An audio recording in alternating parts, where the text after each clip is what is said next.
निकट माता बगलामुखी मंदिर के निर्माण के लिए आपके सहयोग की अपेक्षा रखते हैं।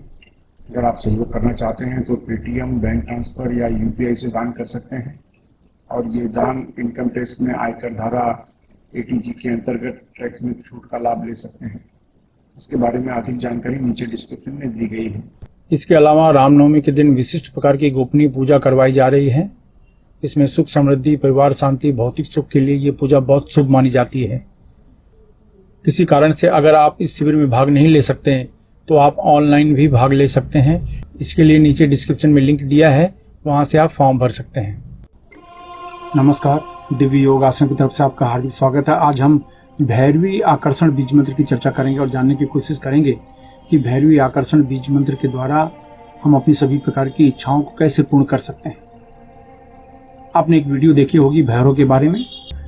भैरव के बारे में ये कहा जाता है कि किसी भी देवी की पूजा करने के पहले भैरव की उपासना करनी चाहिए। इसी तरह से भैरवी के बारे में कहा जाता है कि कोई भी देवता की पूजा आप करने जा रहे हैं, किसी भी देवता की अगर आप पूजा करने जा रहे हैं, साधना करने जा रहे हैं, आराधना करने जा रहे हैं, तो आपको भैरवी की साधना करना अनिवार्य है। भैरवी साधना के बिना, भैरवी कृपा के बिना किसी भी देवता को प्रसन्न नहीं किया जा सकता।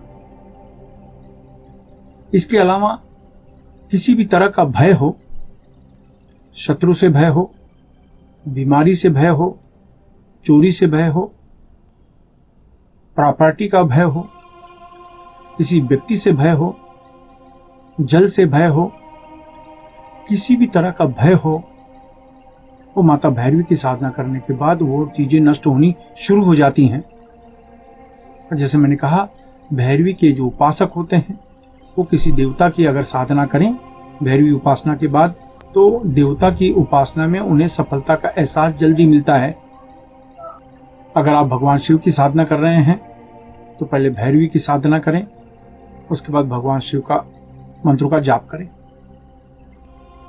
भगवान विष्णु की उपासना कर रहे हैं तो पहले भैरवी के मंत्रों का जाप करें, फिर भगवान विष्णु के मंत्रों का जाप करें।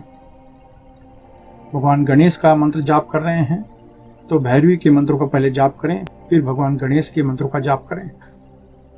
कहने का अर्थ यह है कि भैरवी जो है, जितने भी प्रकार के देवता हैं, उनकी कृपा दिलाने में आपको मदद करती है और ये उग्र देवी मानी जाती हैं, बहुत ही उग्र देवी मानी जाती हैं। बस सवाल है इनकी साधना में सफलता का कि आपका डेडिकेशन कितना है, आपकी श्रद्धा कितनी है। किसी भी तरह की आपकी समस्या हो, चाहे वो तंत्र का प्रयोग हो, ब्लैक मैजिक हो, नजर हो, किसी भी तरह की आपके कार्य में अड़चन आ रही है, कार्य होते होते रुक रहा है, कार्यों में बीच में रुकावट आ रही है, तो आप महसूस करेंगे कि भैरवी की साधना करने के बाद आपको उनमें थोड़ा सा आराम मिलना शुरू हो गया है। आइए जानते हैं इनका अभ्यास कैसे करें। ढीले ढाले वस्त्र पहनकर किसी भी शांत कमरे में बैठ जाएं। अगर आप जमीन पर नहीं बैठ सकते तो किसी कुर्सी पर या सोफे पर शांत होकर बैठ जाएं। ये विशिष्ट प्रकार की मुद्रा बनाएं, इसे सुक्री मुद्रा या तांत्रिक मुद्रा कहते हैं। दोनों आंखों के बीच में ध्यान करके 10 बार आप प्राणायाम करें। जितनी देर तक हो सके रोक के रखें, फिर धीरे से छोड़ें। इस तरीके से 10 बार आप प्राणायाम करें। इसके बाद भैरवी महाविद्या आकर्षण बीज मंत्र, भैरवी आकर्षण बीज मंत्र। ह्रीं क्लीं त्रिपुर भैरवी वौसठ, ह्रीं क्लीं त्रिपुर भैरवी वौसठ, ह्रीं क्लीं त्रिपुर भैरवी वौसठ। मैं इस मंत्र को फिर से रिपीट करता हूँ। ह्रीं क्लीं त्रिपुर भैरवी वौसठ, ह्रीं क्लीं त्रिपुर भैरवी वौसठ, ह्रीं क्लीं त्रिपुर भैरवी वौसठ। ये मंत्र का उपांशु जाप करें, यानी धीमी आवाज में जाप करें। याद रखें, ये महाविद्या मानी जाती हैं। दुनिया में जो सबसे बड़ी शक्तियां हैं वो सिर्फ 10 होती हैं।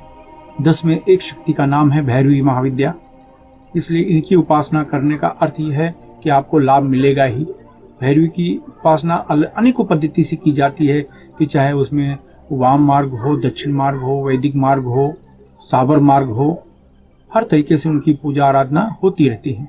लेकिन ये जो पद्धति है, ये सिर्फ बीज मंत्र का जाप करना है। इनका एक नाम होता है भैरवी आवाहन बीज मंत्र, यानी जब भैरवी बीज मंत्र का आप जाप करते हैं तो भैरवी की स्थापना आपके घर में होती है। भैरवी की स्थापना आपके घर में होने का अर्थ ये है कि जितनी भी नकारात्मक ऊर्जा है वो उस घर से हमेशा हमेशा के लिए दूर हो जाएंगी। शत्रु का असर नहीं होगा, तंत्र मंत्र का असर नहीं होगा, काम में तरक्की मिलेगी, हर तरीके से आपको शारीरिक, मानसिक, आध्यात्मिक लाभ मिलता है। तो इस मंत्र को 11 माला 9 दिन तक जपना है। 12वें दिन किसी को फल या भोजन का दान कर दें। अगर माला का इस्तेमाल करना चाहते हैं तो आप किसी भी माला से इनके मंत्रों का जाप कर सकते हैं, फिर चाहे वो रुद्राक्ष हो, स्फटिक हो, मूंगा हो, किसी भी माला से इनके मंत्रों को आप जाप कर सकते हैं। अगर बिना माला के मंत्र का जाप करना चाहते हैं तो इस तरह की मुद्रा लगाएं, दोनों आंखों के बीच में ध्यान करके आधा घंटा इनके मंत्र का जाप करें। 9 दिन तक 10वें दिन किसी को फल या भोजन दान कर दें। अगर माला से मंत्र का जाप करते हैं, एक हाथ से मुद्रा लगाएंगे, एक हाथ से माला से जप करेंगे। इस तरीके से आप महसूस करेंगे कि दिनों दिन आप सफलता की ऊंचाइयों पर पहुंचते चले जा रहे हैं। बस आपकी श्रद्धा होनी चाहिए। इस मंत्र को किसी भी मंगलवार को, शनिवार को, अमावस्या को, ग्रहण को जाप कर सकते हैं या इस दिन से मंत्र की जाप की शुरुआत कर सकते हैं। लेकिन इनके साधना के लिए कुछ नियम होते हैं और नियम को जानना बहुत जरूरी होता है। तो आइए जानते हैं उनके नियम। अपनी पूरी श्रद्धा बनाए रखें। इस मंत्र को गृहस्थ सन्यासी कोई भी जप कर सकता है। इस मंत्र से शरीर में अत्यधिक गर्मी पैदा होती है, इसलिए ढीले ढाले वस्त्र पहनकर अभ्यास करें। महिलाओं को सम्मान दें। पति पत्नी अगर इस मंत्र का अभ्यास करें तो 10 गुना ज्यादा लाभ मिलता है। अगर आप नौकरी कर रहे हैं, बेरोजगार हैं या आप विद्यार्थी हैं, गृहिणी हैं, तो इस मंत्र को पूरी दिशा की तरफ मुंह करके जपें। अगर आप व्यापार कर रहे हैं या कला के क्षेत्र में हैं तो इस मंत्र को पश्चिम दिशा की तरफ मुंह करके जपें। अगर आप लॉटरी, सट्टा, शेयर मार्केट से जुड़े हैं या बैंकिंग क्षेत्र, मेडिकल क्षेत्र, होटल के व्यवसाय के क्षेत्र में हैं तो इस मंत्र को उत्तर दिशा की तरफ मुंह करके जपें। अगर आप जमीन खरीदने बेचने का कार्य करते हैं, खेती का कार्य, कोयला, लोहा, चमड़ा तथा तेल के क्षेत्र में हैं या कोई ऐसा कार्य करते हैं जिसमें आपको ब्रोकरेज देना पड़े या लेना पड़े, यानी दलाली लेनी पड़े या देनी पड़े, तो इस मंत्र को दक्षिण दिशा की तरफ मुंह करके जपें। इस मंत्र का जाप 18 वर्ष के ऊपर कोई भी स्त्री पुरुष कर सकता है। याद रखें, जब भी आप कोई अच्छे कार्य की शुरुआत करते हैं या संकल्प करते हैं, तुरंत कोई न कोई अड़चनें आनी शुरू हो जाती है, इसलिए प्रबल संकल्प के साथ अभ्यास करें। इस मंत्र का जाप सूर्यास्त के बाद करें तो लाभ ज्यादा मिलेगा। धूम्रपान, मद्यपान, व्यसन, मांसाहार से बचें। ब्रह्मचर्य का सख्ती से पालन करें।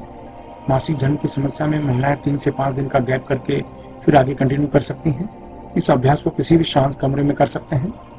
अभ्यास समाप्त होने के बाद अश्विनी या वज्रली मुद्रा अवश्य अपनाएं। यह मुद्रा आपको ब्रह्मचर्य का पालन करने में मदद करती है। अश्विनी या वज्रली मुद्रा क्या है, ये जानने के लिए नीचे डिस्क्रिप्शन में लिंक दिया है, वहां से आप जानकारी प्राप्त कर सकते हैं। धन्यवाद।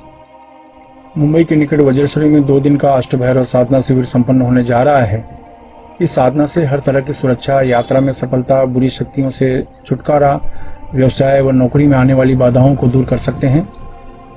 इसके अलावा शक्ति या देवी की उपासना में आप सफलता जल्दी प्राप्त कर सकते हैं।